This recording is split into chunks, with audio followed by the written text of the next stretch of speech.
کہ ہمارے مولانا عبدالحفیظ مکی صاحب رحمۃ اللہ علیہ تشریف لائے تھے ہمارے مسجد اکبر میں، تو یہاں خطبہ پڑھ رہے تھے جمعہ کے. تو عرب جو خطبہ پڑھتے ہیں وہ تو عربی کے ظاہر ان کا زبان ہوتی ہے، تو وہ پھر خطبہ کے انداز میں پڑھتے ہیں نا، خطبہ جیسے ہوتا ہے. اور ہمارے یہاں خطبہ کیسے پڑھا جاتا ہے؟ وہ بھی وہی عوامی انداز ہے، اسی انداز میں پڑھا جاتا ہے.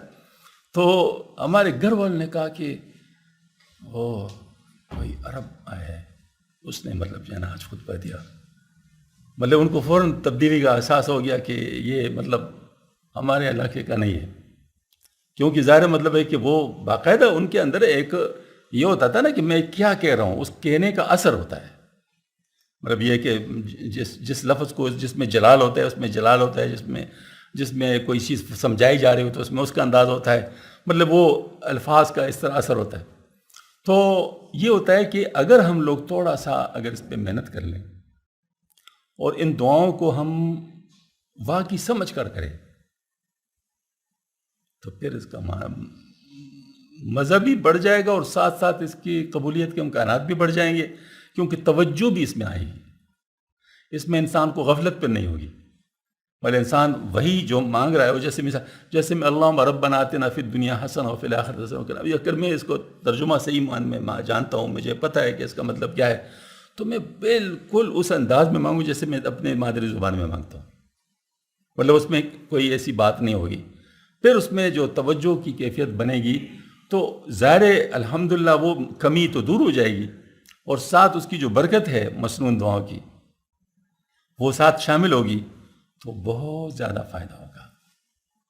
ہمارے حضرت ماشاءاللہ دعا کے تو ظاہر اللہ تعالیٰ نے ان کو بڑا ذوق عطا فرمایا تھا.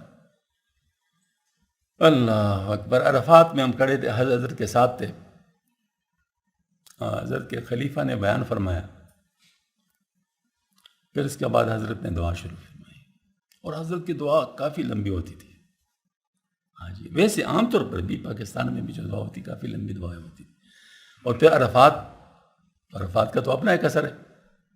تو حضرت جو ہے نا مطلب وہ عربی کے دعائیں مانگ رہے تھے، درمیان میں رک گئے تو مولانا فقیر محمد صاحب رحمۃ اللہ علیہ بھی ساتھ تھے، وہ بیٹھے ہوئے تھے. تو حضرت کو احساس ہو گیا، تو حضرت نے اپنے ساتھ کہا، کچھ لوگوں نے سنا، اوئے یہ تو ہم سے چلے گئے، مطلب یہ ہمارے ساتھ اب نہیں ہے. اب کس کیفیت میں تھے وہ تو اللہ تعالیٰ کو پتہ ہے، لیکن بہرحال حضرت نے گویا کہ یہ فرمایا یہ تو ہم سے چلے گئے. کافی دیر کے بعد حضرت فرمایا اب واپس بھی آ جاؤ. اب اس کے بعد پھر حضرت کا یہ حال ہو گیا کہ بس جیسے کہا گیا ہو کہ اب مانگو، کیا مانگتے ہو. بس پھر جو ہے نا لوگ جوک در جوک حضرت کی طرف آنے لگے، اور پھر حضرت ان کے لیے بس دعائیں کرتے رہے. تو مطلب یہ ہے کہ ایسے لوگ ہوتے ہیں اور ایسے طریقے ہیں. پھر ایسے لوگ کے لیے بشارتیں آتی ہیں. یہ حضرت کے لیے بھی آئی تھی کہ آپ صلی اللہ علیہ وسلم نے ایک بہت بڑے بزرگ سے کہلوایا کہ اشرف کو کہہ دو کہ میری امت کے لیے دعا کیا کریں، یہ مستجاب الدعوات ہے. یہ بڑی بات ہے. مطلب ظاہر ہے آپ صلی اللہ علیہ وسلم کی طرف سے اگر پیغام آتے ہے کوئی معمولی بات تو نہیں ہے، مطلب یہ ہے کہ بہت بڑی بات ہے.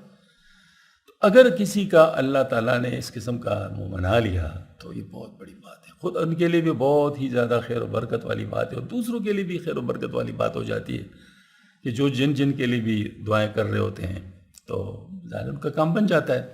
تو حضرت اب گوئے کہ اپنی پورا ایکسپیرینس بتا رہے ہیں.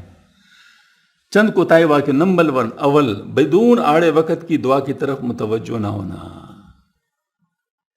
صرف تکلیف میں متوجہ ہونا یہ نہیں ہونا چاہیے.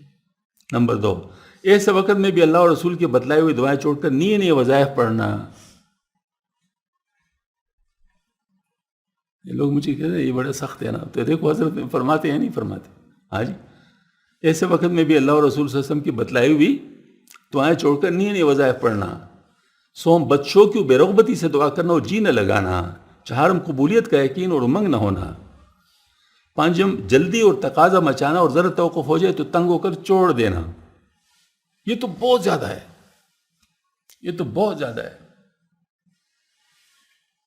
اس حد تک ہے کہ آدمی حیران ہو جاتا ہے، کہ بلکہ گھبرا جاتا ہے کہ تھوڑا سا ذرا وقت لگ گیا اللہ تعالیٰ کی حکمت کے مطابق بس وہ پھر وہ کہتے جی ہماری دعائیں قبول نہیں ہوتی. اور یہ بھی بہت عام طور پہ سنتے ہیں کہ ہم گناہ گار لوگ ہیں، ہمارے کون سنتا ہے. بھئی یہ تو اللہ تعالیٰ سے اچھا گمان رکھنا چاہیے، آپ کون سا گمان رکھ رہے ہیں؟ آج تو یہ مطلب اسباب ہیں جو کہ مسائل کے ان کوتاہی کے تدارک کے لیے بمقتضیٰ مصلحت و ضرورت وقت مناسب معلوم ہوا کہ جو جامع دعائیں قرآن و حدیث میں وارد ہیں ان کو جمع کیا جائے، کیونکہ ان کو دوسری دعاؤں پر بچند وجوہ ترجیح ہے. اول یہ کہ جب خود حاکم مضمون عرضی کا بتلا دیتا ہے تو اس کی منظوری میں پھر کوئی تردد نہیں رہتا.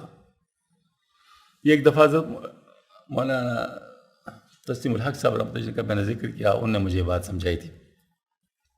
حضرت کے ساتھ میں چلتا تھا سفر وغیرہ پہ، تو ایک دن میں نے پوچھا، میں نے کہا حضرت کبھی کبھی میرا دل چاہتا ہے تو میں اپنے ساتھ گنگناتا ہوں بلغ اللہ بکمالی کشف الدجی بجمالی حسنت جمیع احوالی صلو علیہ وآلہ. ظاہر اشعار بزرگوں کی.